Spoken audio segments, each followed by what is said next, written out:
Ça y est, maintenant vous savez quel pinceau utiliser pour quel type de trait.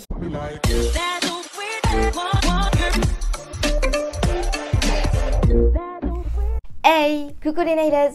Comme d'habitude, j'espère que vous allez toutes bien. Moi je suis malade. Alors je vous avoue que j'ai vraiment tout donné pour cette vidéo, pour qu'elle sorte aujourd'hui. Je voulais absolument qu'elle sorte aujourd'hui. Alors voilà, ça faisait depuis quelques jours du coup que je me moquais de mon chéri parce qu'il se mouchait, il toussait, tout ça. Je peux vous dire que j'aurais pas dû parce que c'est mon tour. Voilà, ça commence, j'ai la voix qui part en live. Du coup, je lui ai piqué un gros pull. J'ai mon ami fidèle, la bouillotte.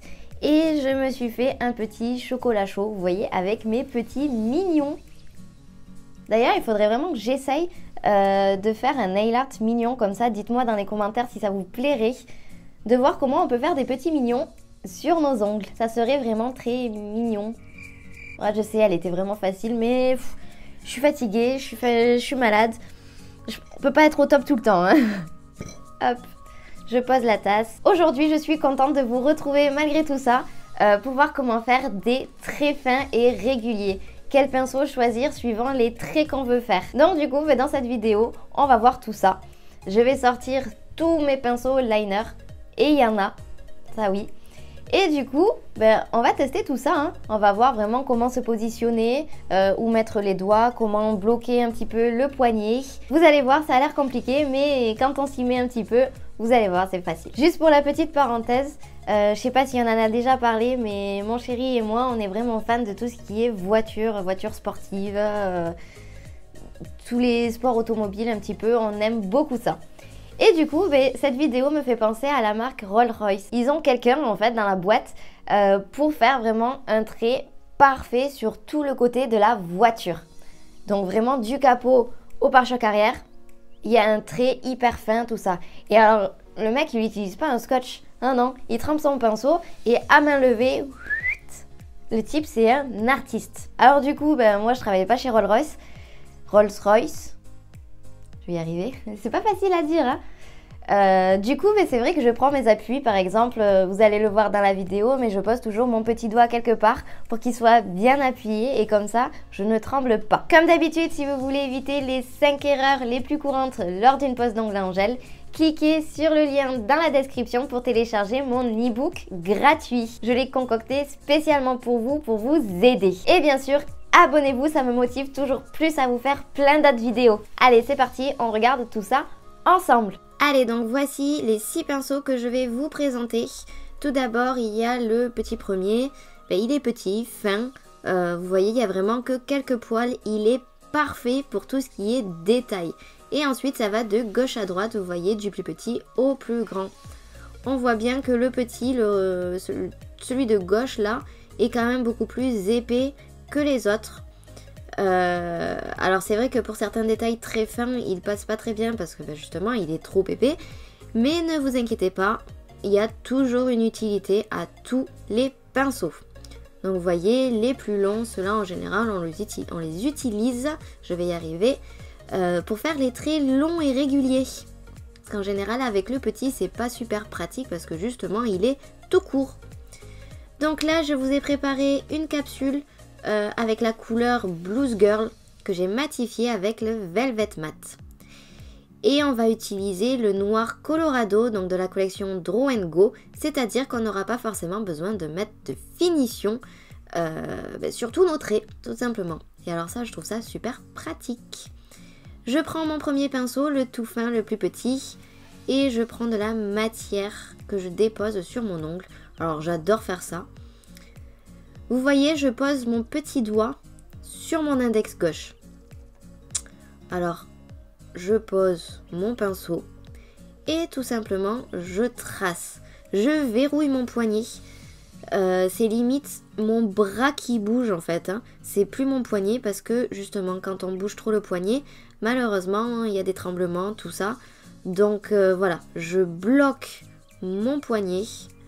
Mon petit doigt est toujours posé, il est plaqué sur mon index, comme ça il n'y a vraiment rien qui peut bouger. Alors pour déposer un petit peu de matière sur l'ongle, je repars sur ça.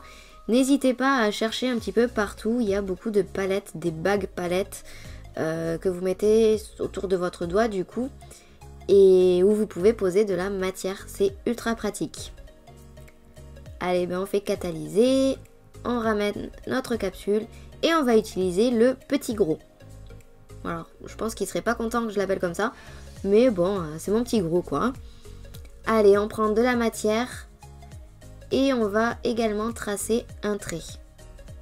Alors, vous allez voir, faire des traits fins avec celui-là, c'est pas du tout facile.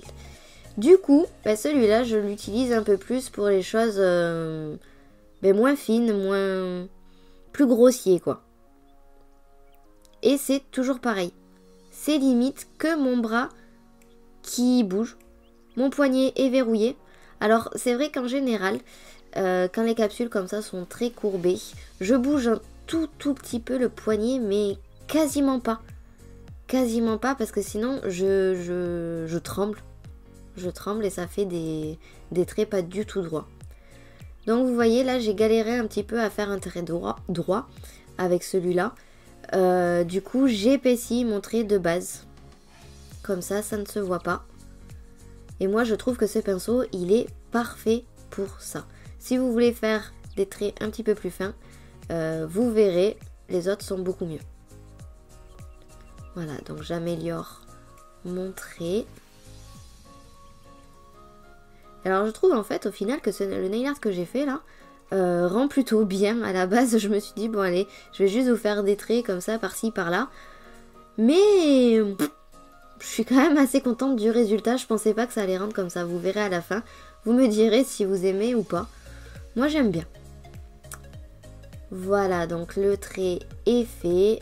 Si vous voyez le moindre défaut n'hésitez pas vous à le modifier. Moi je le catalyse.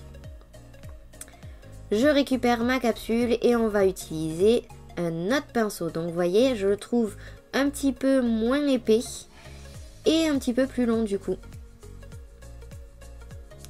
Voilà, hop, du coup on va faire un long trait.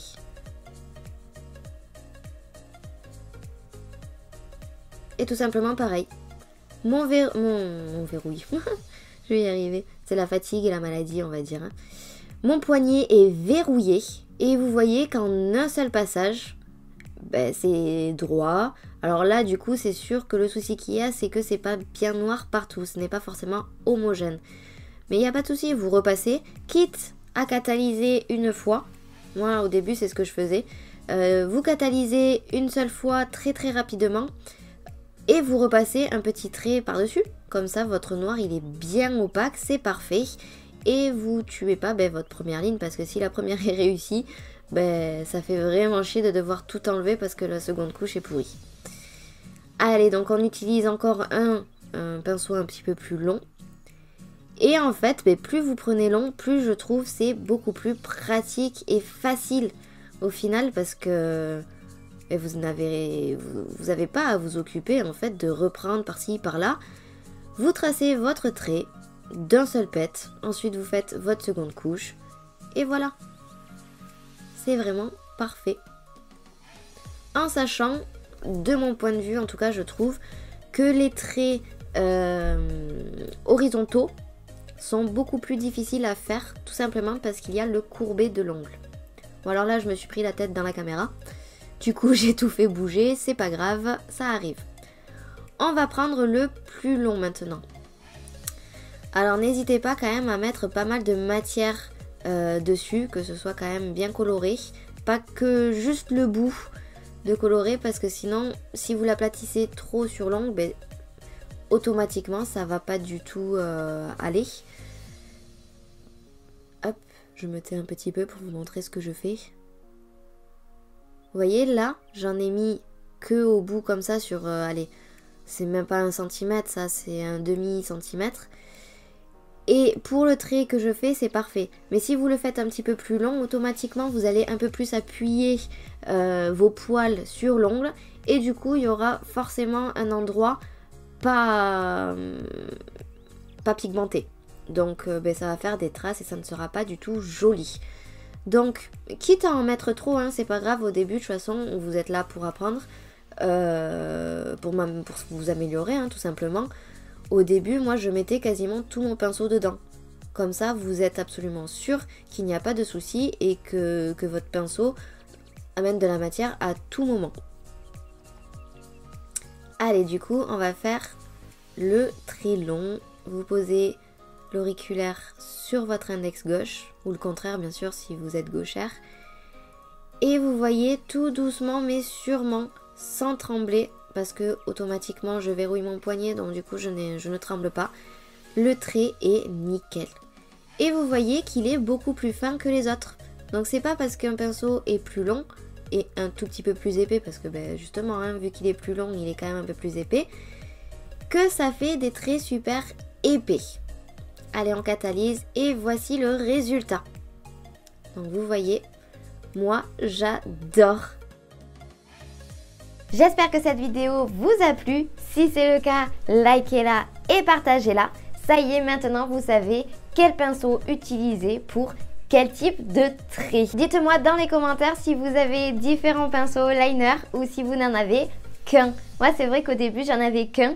Et au fur et à mesure, je me disais, mais j'arrive pas à faire certains traits, ça me chiffonnait, j'étais pas fan. Donc du coup, c'est là que je me suis dit, allez, on va investir dans des pinceaux. Bien sûr, n'oubliez pas, tous les pinceaux que j'utilise dans cette vidéo se trouvent dans la description. Donc n'hésitez pas à aller les choper. Et on se retrouve dimanche à 17 h pour voir ensemble comment associer du vernis semi-permanent mat et un effet sucre pour être à fond dans le thème Noël. Et oui, ça approche vite. Les nail art fusent de tous les côtés. J'adore cette période. Il y a plein de paillettes, plein de flocons, plein de sapins. Je trouve ça vraiment génial. Allez, à dimanche. Bisous, bisous.